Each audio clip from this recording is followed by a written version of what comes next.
नमस्ते, सलाम, सत श्री अकाल and hello, how are you बच्चों। आप लोग कैसे हैं? होप आप लोग बहुत अच्छे होंगे। बच्चों, आज मैं आप लोगों के लिए जो टॉपिक लेके आई हूँ उसका नाम है समास। समास और समास विग्रह। तो सबसे पहले समझ लेते हैं कि समास क्या होता है। समास शब्द दो शब्दों से मिलकर बना है। सम का अर्थ है समान और आस का अर्थ है आसन। अर्थात समास का अर्थ हुआ एक ही आसन पर बैठना या परस्पर मिल जाना। इस व्याख्या के आधार पर समास की परिभाषा इस प्रकार से करेंगे कि समास शब्द रचना का वह प्रक्रम है जिसमें दो शब्द निकट आने पर परस्पर मिल जाते हैं और एक नया शब्द बनाते हैं। जैसे घर घर, गौशाला, महाविद्यालय, चारपाई, राम लक्ष्मण, गजानन। अब ये जो शब्द है इनकी शब्दों की व्याख्या किस प्रकार से होंगी? वो होंगी घर घर की होगी प्रत्येक घर में, गौशाला का विग्रह होगा गायों के लिए शाला, महाविद्यालय का विग्रह है महान है जो विद्यालय, और चारपाई चार पैरों का समाहार, राम लक्ष्मण राम और लक्ष्मण, गजानन गज के समास आनन। ये थे इनके विग्रह। अब देखते हैं ये पद विग्रह होता क्या है। किसी समस्त पद को तोड़कर उसकी रचना करने वाले शब्दों को अलग अलग करने की क्रिया को पद विग्रह कहते हैं। जैसे कि समस्त पद हो गया लेन देन और इसका पद विग्रह हुआ लेना और देना। ऐसे ही समस्त पद है चौपाया जिसका कि विग्रह होगा चार पैरों वाला, लोकसभा इसका पद विग्रह होगा लोगों की सभा, लंबोदर विग्रह है लंबा है जिसका उदर अर्थात श्री गणेश। तो अब आइए समझते हैं कि समास के कितने भेद हैं। समास के 6 भेद हैं। पहला है अव्ययी भाव समास, दूसरा तत्पुरुष समास, तीसरा कर्मधारय समास, चौथा है द्विगु समास, पांचवा द्वंद्व समास और छठा है बहुव्रीहि समास। ये है 6 भेद। इन्हीं भेदों को आज हम समझेंगे। तो इसके अंतर्गत जो सबसे पहला भेद है अव्ययी भाव समास। अव्ययी भाव समास क्या होता है? जिस समस्त पद में पहला पद अव्यय हो उसकी समास क्रिया को अव्ययी भाव समास कहते हैं। मतलब ऐसे समूह पद में पहला पद प्रधान होता है और पूरा समस्त पद ही अव्यय ही हो जाता है। जैसे कि आमरण, यहाँ पर बड़ा आ ये अव्यय है और जिसका पद विग्रह है मरण तक। आ जन्म जिसमें आ अव्यय है और इसका पद विग्रह है जन्म से लेकर। ऐसे ही है भर पेट, इसका है भर अव्यय और पद विग्रह होगा पेट भर। रातों रात जिसका अव्यय है रातों और इसका पद विग्रह है रात ही रात में। अगला समास है तत्पुरुष समास। जिस समस्त पद में विग्रह करने पर कारक की विभक्ति छिपी रहती है वहां पर होता है तत्पुरुष समास। और कारक की विभक्तियां कौन कौन सी हैं आप लोगों ने क्लासेस में पढ़ी भी होंगी। वो होती हैं कर्ता ने कर्म को करण से, संप्रदान के लिए, अपादान से अलग होने के अर्थ में, संबंध काकी के, रारी रे, नानी ने, अधिकरण में पेपर। और कारक चिन्हों के आधार पर तत्पुरुष समास के कर्म से लेकर अधिकरण कारक तक 6 उपभेद हैं। आइए तत्पुरुष समास के अंगों को एक एक करके समझते हैं। सबसे पहले है कर्म तत्पुरुष। कर्म तत्पुरुष समास वहां पर होता है जहां समस्त पद का विग्रह करने पर कारक विभक्ति का चिन्ह कर्म अर्थात को छिपा रहता है। जैसे स्वर्गगत, इसको विग्रह करने पर वाक्य होगा स्वर्ग को गया हुआ, अर्थात यहाँ पर कारक विभक्ति का जो चिन्ह है वो को छिपा हुआ है, अतः यहाँ पर होगा कर्म तत्पुरुष समास। और इसके अन्य उदाहरण इस प्रकार से हैं, यश प्राप्त अर्थात यश को प्राप्त, परलोक गमन परलोक को गमन, मरणासन्न मरण को पहुंचा हुआ, स्वदेशगत स्वदेश को गया हुआ। तो ये थे कर्म तत्पुरुष समास। अगला है करण तत्पुरुष समास। कहाँ पर होता है? करण तत्पुरुष समास वहाँ पर होता है जहाँ समस्त पद का विग्रह करने पर कारक विभक्ति का चिन्ह करण अर्थात से के द्वारा छिपा रहता है। जैसे कि समस्त पद है धन संपन्न और इसके विग्रह करने पर वाक्य होगा धन से संपन्न, अर्थात यहाँ पर कारक विभक्ति का चिन्ह से के द्वारा छिपा हुआ है, इस कारण यहाँ पर होगा करण तत्पुरुष समास। इसके अन्य उदाहरण इस प्रकार से हैं, शोकाकुल अर्थात शोक से आकुल, रस भरी रस से भरी हुई, शोक संतप्त शोक से संतप्त, हस्तलिखित हाथ के द्वारा लिखित। आइए अब देखते हैं संप्रदान तत्पुरुष समास कैसा होता है।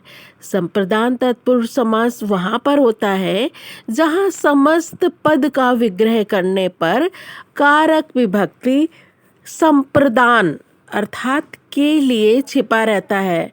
जैसे समस्त पद है देशभक्ति, इसका विग्रह होगा देश के लिए भक्ति, अर्थात यहाँ पर कारक विभक्ति का चिन्ह के लिए छिपा हुआ है, इस कारण यहाँ पर संप्रदान तत्पुरुष समास होगा। इसके अन्य उदाहरण इस प्रकार से हैं, शयन कक्ष सोने के लिए कक्ष, हथकड़ी हाथ के लिए कड़ी, राह खर्च राह के लिए खर्च, सूचना पटल सूचना के लिए पटल।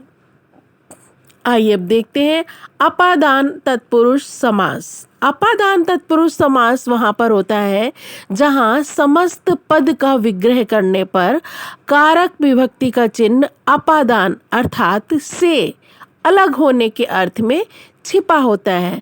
जैसे कि समस्त पद है पद मुक्त और इसका पद विग्रह होगा पद से मुक्त हो चुका, अर्थात यहाँ पर कारक विभक्ति अलग होने के अर्थ में अपादान कारक चिन्ह छिपा हुआ है, इस कारण यहाँ पर होगा अपादान तत्पुरुष समास।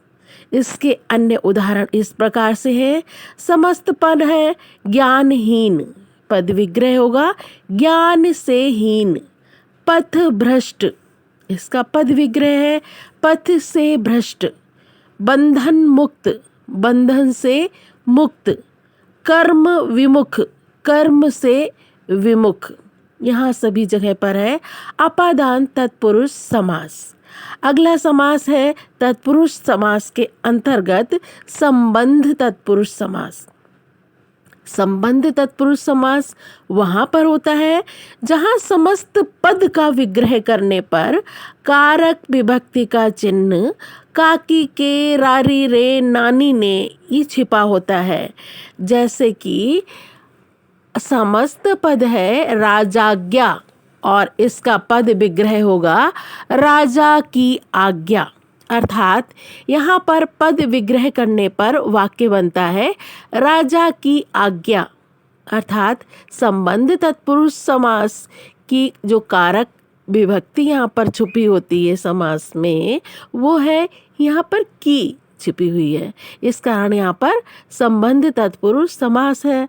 संबंध तत्पुरुष समास के अन्य उदाहरण इस प्रकार से हैं, समस्त पद है राज पुरोहित, पद विग्रह होगा राजा का पुरोहित, कथा सागर, कथाओं का सागर, नियमानुसार, नियम के अनुसार, भूमिपति, भूमि का पति।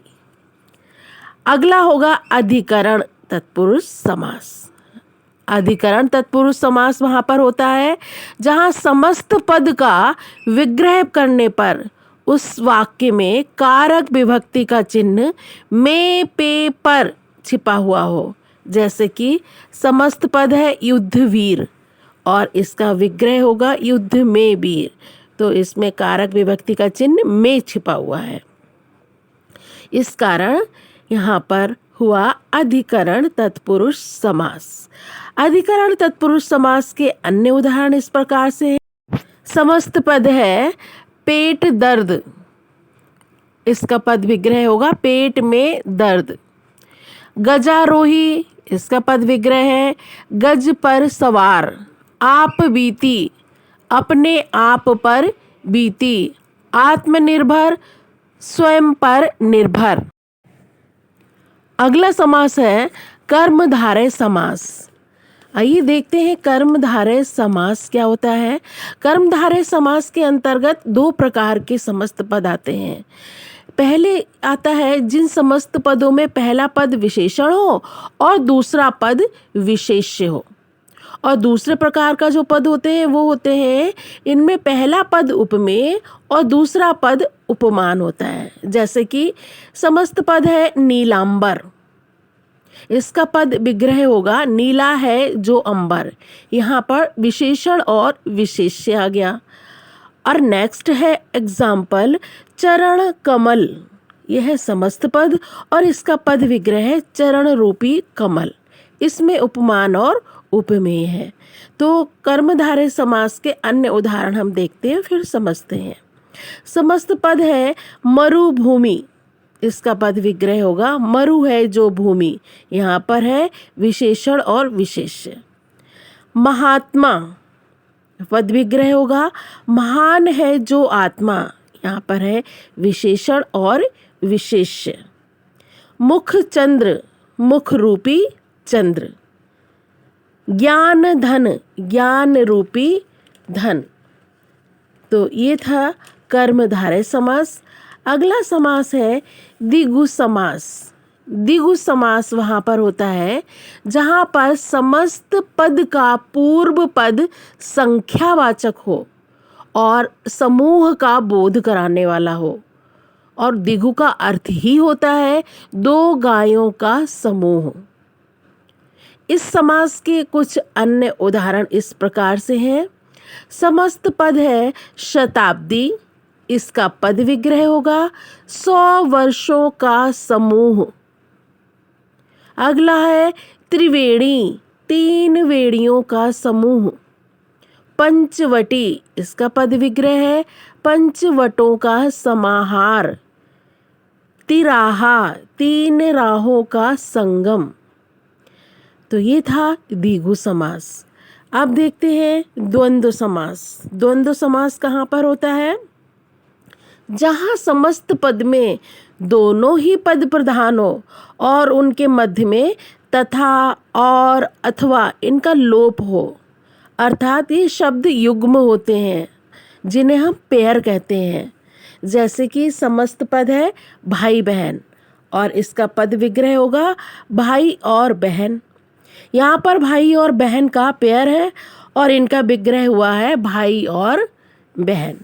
तो द्वंद्व समास के अन्य उदाहरण देखते हैं जो इस प्रकार है। समस्त पद है ऊंच नीच और इसका पद विग्रह है ऊंच और नीच। शुभाशुभ, जिसका पद विग्रह है शुभ और अशुभ।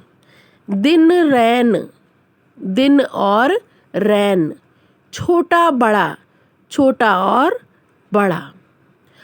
आइए अब देखते हैं अगला समास बहुव्रीहि समास। बहुव्रीहि समास वहाँ पर होता है जहाँ पर समस्त पद का विग्रह करने पर शाब्दिक अर्थ से हटकर किसी अन्य अर्थ की ओर संकेत किया गया हो। जैसे कि समस्त पद है नीलकंठ और इसका जब विग्रह करेंगे तो होगा नीला है कंठ जिसका, अर्थात शिव। यहाँ पर शिव जी का कहीं नाम नहीं है, किंतु संकेत उन्हीं की ओर किया गया है। इस कारण यहाँ पर बहुब्रीहि समास है। बहुब्रीहि समास के अन्य उदाहरण इस प्रकार से हैं। समस्त पद है शशिधर, और इसका पद विग्रह होगा शशि को धारण करता है जो, अर्थात शिव जी। चक्रधारी, चक्र को धारण करता है जो, अर्थात विष्णु जी। दशानन, 10 है मुख जिसके, अर्थात रावण। तो यहाँ सभी जगह पर रावण का शाब्दिक अर्थ यहाँ पर नहीं दिया गया है, लेकिन संकेत रावण की तरफ ही है। इसी प्रकार से है गिरिधर, गिरि को धारण किया है जिसने, अर्थात श्री कृष्ण। तो बच्चों, ये था हमारा आज का पाठ समास और समास विग्रह।